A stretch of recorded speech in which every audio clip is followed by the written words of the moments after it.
ప్రతి సంవత్సరం లాగే ఈ సంవత్సరం కూడా మామిడికాయ పచ్చడి పెట్టాలని మేము డిసైడ్ అయ్యాము. అలాగే మా మామిడి చెట్లో ఉండే మామిడికాయలు, ఇవి బంగినపల్లి మామిడికాయలు టైపు, ఇవి పచ్చడికి పనికి వస్తాయి. అదేవిధంగా తినడానికి కూడా పండబెట్టుకొని తినవచ్చు.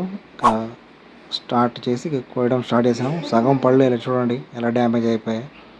మనం పైనుండి చెట్టు నుండి ఇట్లా కోస్తుంటే కొద్దీ కింద పడిపోయి డ్యామేజ్ అవుతూ ఉంటాయి పళ్ళు. ఇలా చాలా పెద్దగా ఉన్నాయి చూడండి. ఫ్రూట్స్ అయితే చాలా బాగుంటాయి. మ్యాంగో ఫ్రూట్స్ హెల్త్కి మంచిది. ఎంత బ్యూటిఫుల్గా ఉందో చూడండి మ్యాంగో ట్రీ. ఇది ఒకటే ట్రీ కానీ ఎవ్రీ ఇయర్ బాగా కాపు వస్తుంది. మామిడికాయలు అయితే చాలా విపరీతంగా కాస్తాయి. మేము ప్రతి సంవత్సరం పండ్లను తింటాము, అదేవిధంగా పచ్చడి చేసుకుంటాం. మా ఫ్యామిలీ వాళ్ళకు కూడా ఇస్తాము. చాలా బ్యూటిఫుల్గా ఉంటాయి ఇవి పళ్ళు. బంగినపల్లి బయట అయితే దొరకవు మార్కెట్లలో. మేము ఎప్పుడైనా పచ్చడి కోసం మార్కెట్కి వెళ్ళి కట్ చేపిస్తే అక్కడ వాళ్ళు అనేది ఒకటి, ఎక్కడ ఉంటాయి ఇలాంటి చెట్టు విత్తనం ఎక్కడ ఉంది, కాయ ఎలా ఇచ్చారని అడుగుతారు. అంత బాగుంటాయి. ఎలా కోస్తామో చూడండి మీరు. ఇలా కోస్తున్న కొద్ది కొమ్మలు కూడా దిగిపోతున్నాయి. అంత గట్టి గుంజి కోసాము. దానివల్ల పళ్ళు అయితే డ్యామేజ్ అయిపోయినాయి. ఈ పచ్చడి కోసం తీసుకున్నవి ఇవి. బకెట్ నిండా అయితే తెంపాము మామిడి పళ్ళు. అన్ని గుత్తులుగా చెట్టు నిండా అయితే కాయలు అయితే బాగా కాసాయి ఈ సంవత్సరం కూడా. ఇవైతే న్యాచురల్, ఎలాంటి ఆర్గానిక్ అయితే మేము వాడాం. ఇంట్లో పండించే ఓన్లీ ప్యూర్ వాటర్తో. ఈ చిన్న గార్డెన్ ఉంది మాది, చూడొచ్చు.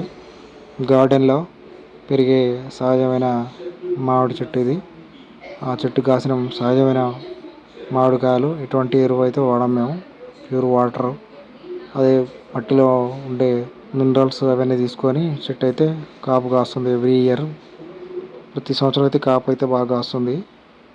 పళ్ళు అయితే చాలా పెద్దగా ఉంటాయి, చాలా టేస్ట్ ఉంటాయి. పచ్చడి కూడా బాగా పులుపు ఉంటుంది. పండిన తర్వాత అయితే జ్యూస్ కాయలాగా కూడా తయారవుతాయి. సో మ్యాంగో పికల్, ఈ సంవత్సరం మ్యాంగో పచ్చడి వీడియో కూడా వస్తుంది చూడండి.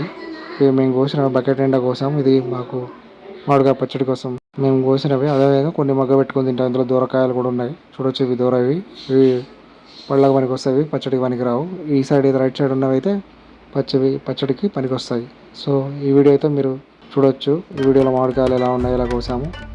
ఈ వీడియో నచ్చితే సబ్స్క్రైబ్ చేసుకోండి, లైక్ చేయడం అయితే మర్చిపోదు. Thanks for watching. I Venkata YouTube channel. Keep watching, keep supporting. ప్రతి వీడియో చూడండి.